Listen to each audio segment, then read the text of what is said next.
Kia ora. My name's Andy. I'm a pastor at Karori Baptist Church here in Wellington. I've been privileged to be asked to lead this seminar today with you. I'm glad that you're here listening to me. Thank you for your attention. I'm speaking today about programs in youth ministry. More specifically, as a volunteer leader, when you join in a program, whether it's a weekly Wednesday night, Friday night, sort of Bible study, games, food, whether it's a youth service, whether it's a camp or other social event, whatever the space is, what are you doing in that place, in that program? How can you be the best leader possible? And I think it starts with, why are you there? Your youth ministry will have an answer for that. Why do we exist as a youth ministry? What are we doing? What are we hoping to achieve? But to break it down in, 10 minutes, I have a little scale system. When I was doing youth work in schools, youth ministry in church, or just talking to anyone ever, I try and pick out a number between 1 and 10. 1 being, this person hates Jesus. This person cannot stand church, doesn't want to know about it. They're a 1. 10 is Jesus himself, or at least a reflection of him. The most Christian, the most Jesus follower you can possibly be is a 10. Every one of us fits somewhere between 1 and 10. Every young person you work with fits between 1 and 10. Now, I'm not saying actually give a number to each of your young people, but it's helpful to know, where are they at? You know, working with kids who aren't from church, they could be a 1 or a 2 or a 3. You're working with kids at school, in church ministry, their faith is on fire, they're like a 7, 8 or a 9. And I think most kids will probably sit somewhere in the middle. Yeah, they like their faith, it's good, but they also like not being weird at school, being the Jesus freak or whatever else. Something in there, a 4 or 5 or a 6. I see my role as a pastor and your role as a youth volunteer worker. Your role is to get each person up just 1 number. If they're a 1, bring them to 2. If they're a 2, to 3. If they're a 7, to a 8. Wherever it is, get yourself from 8 to a 9 to a 10. Whatever it is, that's our goal. That's discipleship in a nutshell for me. There's multiple strands in there. You've got belief, behave, belong.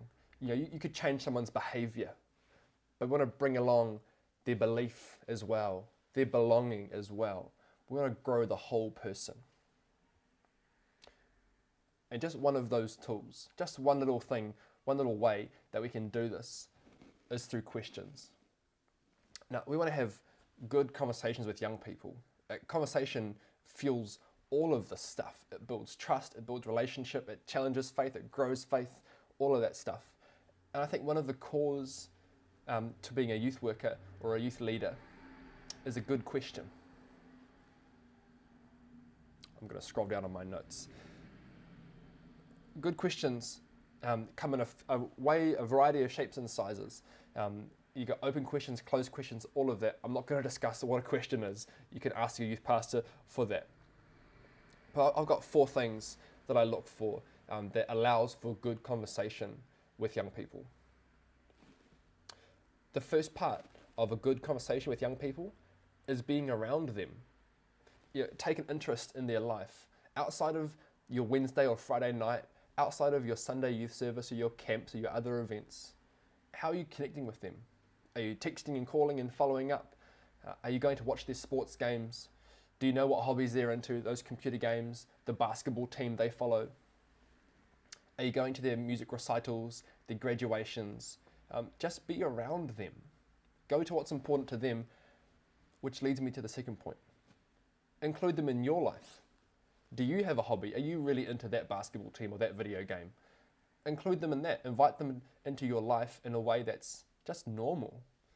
I'm not saying put on a whole nother event in a week. Take them grocery shopping with you. I know of a flat that did that with some young people. I was one of those young people. They'd pick me up from my house and take me to their flat grocery shopping. Spend half an hour doing youth ministry while they bought their cereal and milk. it has a profound effect on me. I'm good friends with all of them today. Involve them in your life. Double up the time that you have. Don't underestimate how much young people love spending time with you. The next two are more specific, more focused on ministry, whether this is on your regular weekly program, whether it's at that camp or that social event, that outreach thing, wherever it is. These next two things are things that I often use, and I encourage you to use them too. Learn to tack. Now, in sailing, you can't sail directly towards the wind. It's just not possible. I'm not really a sailor, but I understand that's not how sailing works. If you need to go in that direction, you tack left, then right, left, then right. You zigzag your way up toward the wind. You don't go directly at it.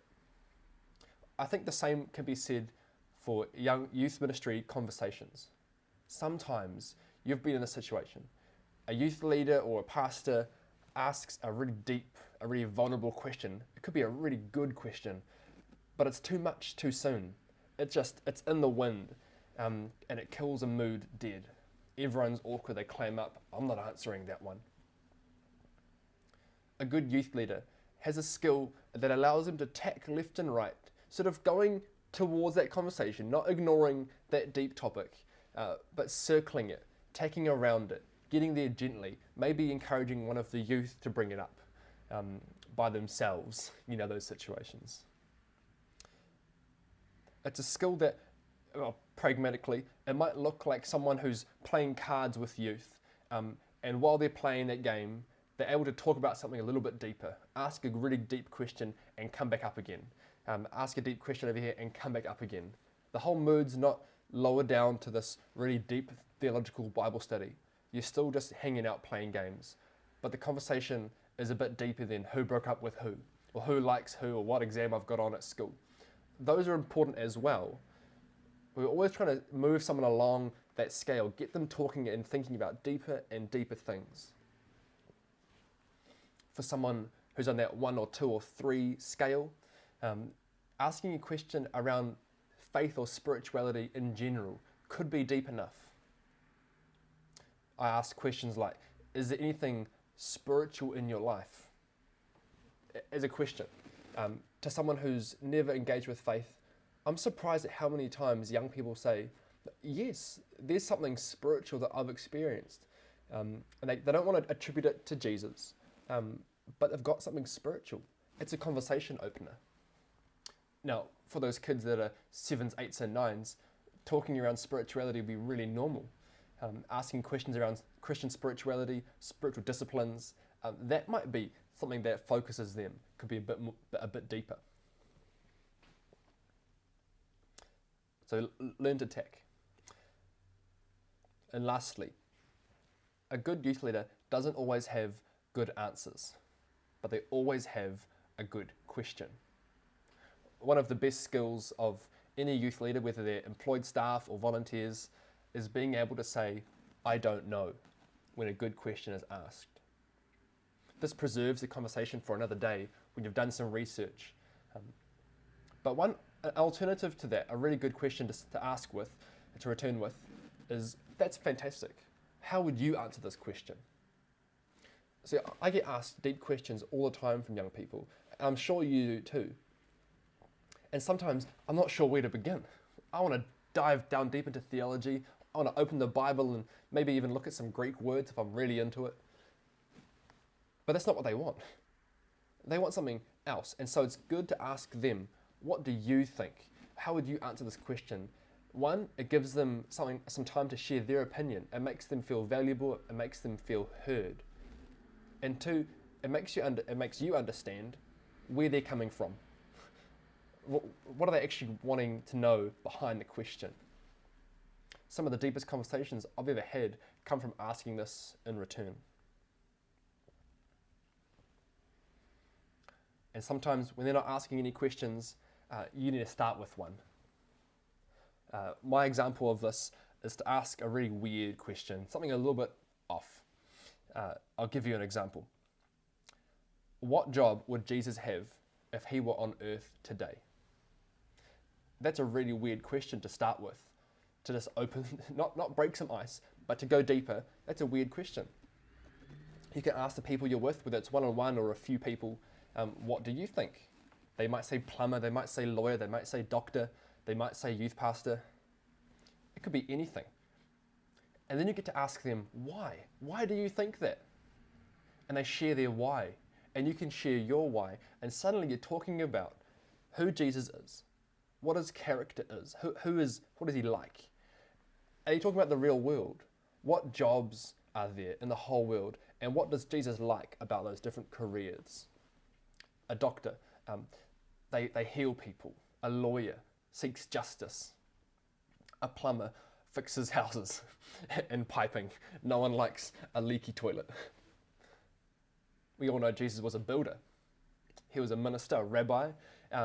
There's lots of things that come out of this conversation, and suddenly we're talking about who Jesus is in the real world.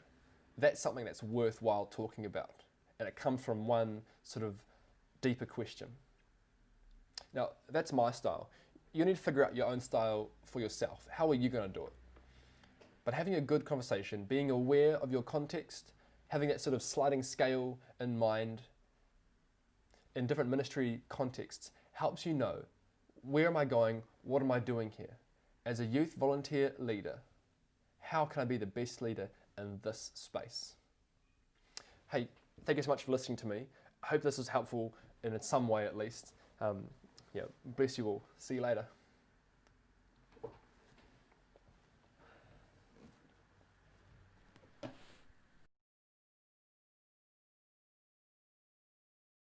Andy, thank you so much for you're talking to us, you're sharing with us about purposeful programming and what that means as a volunteer leader. I was really, really impressed by some of the key ideas that you brought to us. And I love the idea of zigging and zagging and the intentionality of that, of looking to a young person and, where are they at? What number are they at? And how can I think in a warm way, connect to them and help them think about the next steps for them and their faith, so really, really appreciate that. And also at the end, I really loved you talking about context and the fact that we need to think about our own context, where we're at, where our youth group is at, because right across New Zealand Baptist churches, we are in very different contexts, and what questions would be authentic to us, so you had some great ones that we could possibly use, but also what's authentic to me, so it means I need to do some work, as a leader. I need to think about it. So thank you so much for that. But I also would really I also would really love to ask some deeper questions and flesh out some of the things I'm particularly interested in. So if that's okay with you. Let's do it. The first question is, at the beginning you say it's important to know the why of each programming. And so, what are some of the whys in the different programs that we run that we need to know about as volunteer leaders? Yeah, for sure. So obviously a pastor or a key leader has created each ministry program to meet a certain need, whether it's evangelism or ministry or connection, discipleship, those kind of things. And so as a key leader, as a volunteer youth leader, it's important to know why you're in the room. You're more than a warm body just making up the numbers. You're there for a purpose. And so knowing your purpose of why you're in the room will actually shape and embolden you for how you act in that room. So sort of a baseline is connection. If you're in a room with young people, you should be connecting with them. That's a why. That provides the platform for discipleship or a deeper conversation or anything else. So being told that why, being given that why from your key leader, enables you to sort of act that out in a different way. It gives you permission almost. It sort of asks something more of you in that room. So if you know why you're in that room, like what's this program for? This midweek Wednesday night, this Friday night, this camp, this event. What's the purpose of it? If you can know what's the goal behind this program, it will help you know how to lead in that space as well. Because you're more than just a warm body in the room. Right. So taking the principles that you talked about walking alongside of young people and knowing where they're at and how to but and teaming that up with the purpose of the program. Yeah. So I talk a lot about the number scales, Yes. that thing. So you need to know, like in your youth ministry, it's a tool. It's not a not a task in end of itself. You got Wednesday nights, you got Friday nights, whatever, Saturday nights camps. They're tools to accomplish something bigger. Your church's vision, or the vision of the church, something this big thing. And what is that? What part are you playing in that Wednesday night or that Friday or whatever the day is? What part are you playing as part of your team? That's important to know. Having something, a why, like a vision, helps keep youth ministry connected to church as well. Helps you share the same language, the same people across ages. And so when it comes to the youth leaders, the volunteer leaders, it's important to know some of that stuff when you step into a room. When you spend time with young people, where am I leading them? So can we jump in the question a little bit? I talk about the number system. Yeah. Is that good? Is it helpful to actually think like that? Well, so what it's not a number you should be giving your young people. Like, don't label them with a number. Don't label yourself with a number. It's not a grading measurement. All it is a way of knowing who am I dealing with. So this came about from me when I was youth pastor in a church. I was youth worker at a high school. I was dealing with kids. Some of them, harder into Jesus. I want to know everything about him. Other kids, I could not give two hoots about church. Jesus is a dirty word to me.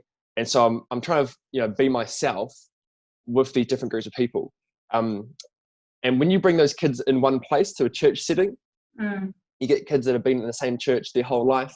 And you get someone else that's their first time ever in a church building. They're going to act different. They're going to behave different. They've got different questions and different needs. And so we don't want to double standard it and have like two different youth groups or different sets of rules for different kids. But at the same time, it's not fair to ask them all to act exactly the same way.